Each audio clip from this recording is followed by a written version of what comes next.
ಚಿತ್ರದುರ್ಗ ಕಾಂಗ್ರೆಸ್ ಶಾಸಕ ಕೆಸಿ ವೀರೇಂದ್ರ ಪಪ್ಪಿಯವರಿಗೆ ಇಡಿ ಶಾಕ್ ಕೊಟ್ಟಿದೆ.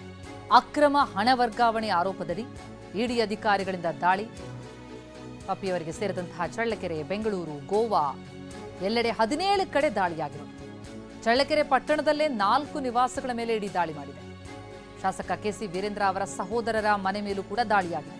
ಬೆಳಗ್ಗೆ 5 ಗಂಟೆಯಿಂದ ನಿರಂತರವಾಗಿ ಇಡಿ ಅಧಿಕಾರಿಗಳಿಂದ ದಾಖಲೆ ಪರಿಶೀಲನೆಯಾಗಿದೆ. ಗೇಮಿಂಗ್ ಆಪ್ಗಳಿಗೆ ಅಕ್ರಮ ಹಣ ವರ್ಗಾವಣೆ ಮಾಡಿದಂತಹ ಆರೋಪ ಇದೆ. ಸಾಕಷ್ಟು ದೂರು ಬಂದ ಹಿನ್ನೆಲೆ ದಾಳಿ ನಡೆಸಿ ಇಡಿಯಿಂದ ಈಗ ಪರಿಶೀಲನೆ ಆಗ್ತಾ ಇದೆ. ರೇಡ್ ಆಗಿರೋದು 17 ಕಡೆ, 3 ಜಾಗಗಳಲ್ಲಿ ಚಳ್ಳಕೆರೆ, ಬೆಂಗಳೂರು, ಗೋವಾ 3 ಕಡೆಗಳಲ್ಲೂ ಕೂಡ ಬೆಳಗಿನಿಂದ ಪರಿಶೀಲನೆ. ಇನ್ನು ಶಾಸಕ ವೀರೇಂದ್ರ ಪಪ್ಪಿ ಸಹೋದರ ವಶಕ್ಕೆ ಕೆಸಿ ನಾಗರಾಜು, ಕೆಸಿ ತಿಪ್ಪೇಸ್ವಾಮಿ ಮನೆ ಮೇಲೂ ಕೂಡ ದಾಳಿ. ಕೆಸಿ ನಾಗರಾಜ್ರನ್ನ ವಶಕ್ಕೆ ಪಡೆದು ಇಡಿ ವಿಚಾರಣೆ ನಡೆಸ್ತಾ ಇದೆ. ನಾಗರಾಜ್ ಪರ ವಕೀಲ ಉಮೇಶ್ ಹೇಳಿಕೆ ಕೊಟ್ಟಿದ್ದಾರೆ. ಶಾಸಕ ಕೆಸಿ ವೀರೇಂದ್ರ ಅವರ ಫೋನ್ ಸ್ವಿಚ್ ಆಫ್ ಇದೆ. ಇಡಿ ವಶಕ್ಕೆ ಪಡೆದಿರೋ ಬಗ್ಗೆ ನಮಗೆ ಮಾಹಿತಿ ಇಲ್ಲ. ಇಸಿಐಆರ್ ದಾಖಲಿಸಿಕೊಂಡು ಇಡಿ ವಿಚಾರಣೆ ನಡೆಸ್ತಾ ಇದೆ ಅಂತ ಚಳ್ಳಕೆರೆಯಲ್ಲಿ ನಾಗರಾಜ್ ಪರ ವಕೀಲರಾದಂತಹ ಉಮೇಶ್ ಹೇಳಿಕೆಯನ್ನು ಕೊಟ್ಟಿದ್ದಾರೆ. ಇಡಿ ಡಿಪಾರ್ಟ್ಮೆಂಟ್ ಬಂದು ಇನ್ವೆಸ್ಟಿಗೇಷನ್ ಮಾಡ್ತಾ ಇದ್ದಾರೆ. 3 ಮನೆಯವರನ್ನ ಫ್ಯಾಮಿಲಿ ಮೆಂಬರ್ಸ್ನ ಭೇಟಿ ಮಾಡಿದ್ದೀನಿ. ಇನ್ವೆಸ್ಟಿಗೇಷನ್ ಏನಿದೆ, ಇದು ಸಿವಿಲ್ ಇದ್ದಂಗೆ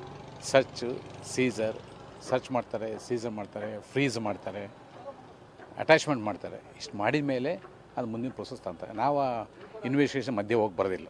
ದಟ್ ಈಸ್ ಲಾ. ಎಲ್ಲರೂ ಒಳಗಡೆ ಇದ್ದಾರೆ. ಎಲ್ಲರಿಗೂ ಏನು ಫೆಸಿಲಿಟಿ ಇದೆ, ಬೇಸಿಕ್ ಫುಡ್ಡು ಅದೆಲ್ಲ ಕೊಡ್ತಾ ಇದ್ದಾರೆ. ಏನು ಹೆರಾಸ್ಮೆಂಟ್ ಅದ್ರ ಬಗ್ಗೆ ಅವರೇ ಹೇಳೋದಲ್ಲ. It's A confidential FIR. ಅಂದರೆ ಇದನ್ನು FIR ಅಂದರೆ ಬರೀ ECIR.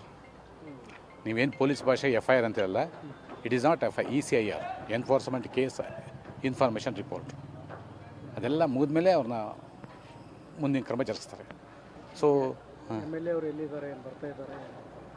ಅದು ಅವ್ರಿಗೆ ಗೊತ್ತು, ಪೊಲೀಸ್ ಅವ್ರಿಗೆ ಗೊತ್ತು, ಇಡಿ ಇನ್ಫಾರ್ಮೇಷನ್ ಕೊಟ್ಟು MLA ಅವ್ರಿಗೆ ಗೊತ್ತು. ಅವರು ಫೋನ್ ಅವೈಲಬಿಲಿಟಿ ಇಲ್ಲ, ಸ್ವಿಚ್ ಆಫ್ ಆಗಿದೆ. ಸೊ MLA ಫೋನಿಗೆ ಸೆಕ್ರೆಟರಿ.